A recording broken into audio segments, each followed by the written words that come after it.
What's up, everybody? Jason Cole here with RCGroups.com. We're on location in Croatia on a drone TV show that we can't really talk about at the moment.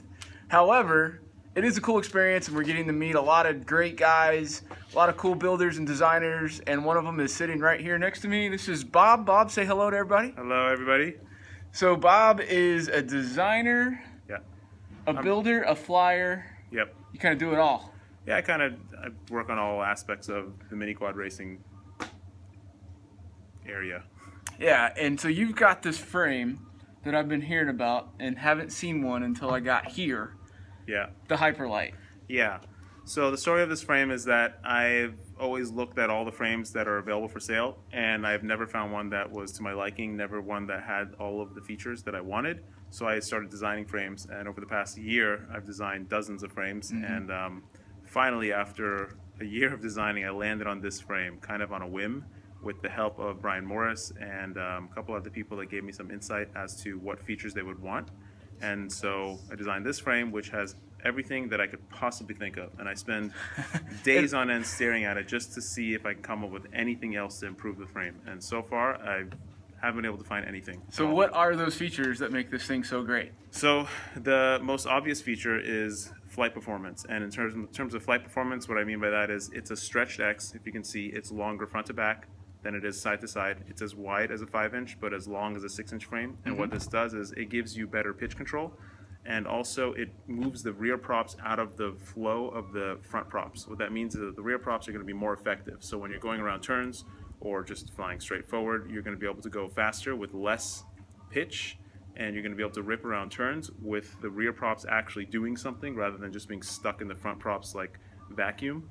And it just grips. The faster you go, the harder it grips around the turns. So that's the main point.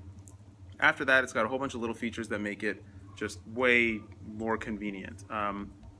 Aside from another thing in flight performance is that the frame is cut such that the carbon fiber are all going down the arms straight, which makes the arms much stiffer. If you see a frame that has carbon fiber that is kind of like sideways, 45-degree angles, you can feel the arms, you can bend them. Yeah, it's like grain on wood, right? Yeah. You can This strength. when you hold it in your hands, you feel the utmost confidence that it is not going to stiff in the air. And a lot of people have videos of the GoPro facing backwards as they fly, and you can see even with frames that have 4-millimeter thick arms, you see that arm wobbling about in flight. Yep. And that's the other aspect of it that makes the flight performance just so fantastic, is that you have a very stiff frame flying through the air. Other than that, it's about 70 grams with the camera mount and everything, which is a good weight. It's not ideal. I wish it was another 5-6 grams lighter, but I had to sacrifice that just add weight. more lightness, right? Well, yeah, more lightness is the name of the game. But I had to sacrifice that to get the arm stiffness right. If I didn't have the arm stiffness, it wouldn't fly right, and I had to add that weight. Other than that, are just a bunch of convenience features. There's a tab down here to tie your battery plug to, which is facing forward. So when you hit something, the battery ejects forward and pulls right out of the plug. Smart. Which is great, which helps dissipate energy and save the frame from breaking. The antenna mount is probably the best part, the fact that it's lower, below the top plate, and the stiff part of the antenna, which you can see here, which all antenna have, is below the top plate. So when you smash down on the ground, the antenna can freely bend without breaking the top plate. So the QABs and all these other frames, they had the antenna mount straight out of the back, which you would crash and the thing would just snap the top plate. Yep. That was told me, Sergio actually told me, just move the antenna lower, and that seemed to work out perfect. And I had all this space next to the frame such that it gave me the space to put that thing down there. Otherwise, it's a very minimal stack. People complain about the lack of camera protection, but it's a very small target to hit. So if you hit the camera, learn to be more agile. That's it. It's a very simple frame, very easy to build, very convenient to work on. Well, I'm a KISS flight controller and speed controller guy, but what do you prefer? I prefer nothing at this point. I have had problems with every single thing imaginable, and I am just very good at finding problems in everything. Right now, I'm using the GemFan Mavericks that they've sent to me to review, and I actually like them a lot. I think they're really good ESCs. They have a ton of problems. Right out of the box, tons of problems, but the flight performance, above the 20-30% throttle range is just fantastic. The throttle response and the control that you feel is just very good. They run 5S like champs, they run 4S no problem, and they're very small, very light. they're great ESCs, but I still think the XM20 is the ESC to go with. I prefer that to almost anything else. I'm only liking these because this is the only set I have. I have about a dozen sample ESCs from companies that are various formats, various amperages, various sizes.